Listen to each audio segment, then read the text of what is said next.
So hello everyone, welcome to my new blog. एक बार फिर से अमरकांत के ब्लॉग में आप सभी का स्वागत है। और अभी हम पहुंच चुके हैं आरा में, और आरा में उस जगह पे हैं जहां पे कुछ दिन पहले हमारे भोजपुरी के सुपरस्टार सिंगर पवन सिंह और उनकी पत्नी ज्योति सिंह यहां पे आए हुए थे। ये फ़िलहाल जो हमारे पीछे देख रहे हैं ये रमना मैदान है, और ठीक इसके अपोजिट आरा का कोर्ट है। यहाँ पर पवन सिंह और ज्योति सिंह का कुछ ही दिन पहले तलाक होने वाला था, जो कि टल गया। यहाँ के कोर्ट ने आदेश किया कि 1 महीना आप लोग और वेट कीजिए, आपस में सलाह कीजिए कि आप लोगों को करना क्या है, इसके बाद इस पर हम अपना सुनाएंगे। सो फिलहाल आपको दिखा दें कि हम उस जगह पहुँच चुके हैं जहाँ पे कुछ ही दिन पहले हमारे पवन सिंह आए हुए थे।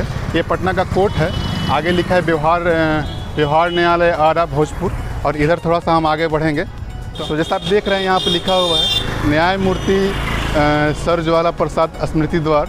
तो यहाँ पे न्याय होता है, जो लोग अपना केस करते हैं तो यहीं पे सारे लोग आते हैं और यहीं से उन लोगों को सुनवाई की जाती है। तो यहीं पे आए थे हमारे भोजपुरी के सुपरस्टार पवन सिंह और उनकी पत्नी ज्योति सिंह। फिलहाल अभी तक तलाक हुआ नहीं है।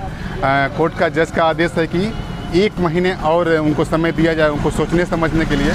उसके बाद उसका निदान किया जाएगा, उसका निष्कर्ष निकाला जाएगा। तो फिलहाल हम यहाँ आरा में पहुँचे थे, तो हम सोचे कि आपको अपडेट दे दें कि आरा में जो है वो आपका कोर्ट कहाँ पे है। लोकेशन की बात कर लें तो आप अगर आरा जंक्शन से आते हैं तो आरा जंक्शन से नवादा होते हुए आप करमन टोला होते हुए महावीर टोला जिसको बोलते हैं, जहाँ पे बहुत सारे डॉक्टर लोग रहता है, वहाँ से होते हुए आप आगे बढ़िएगा तो आपको रमना मैदान मिल जाएगा। रमना मैदान के ठीक पास में ये जी आपको देखने को मिल जाएगा।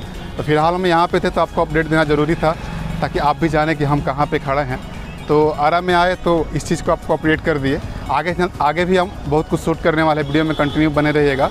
इस वीडियो को यहीं पे अंत करते हैं और मिलते हैं अगले वीडियो में।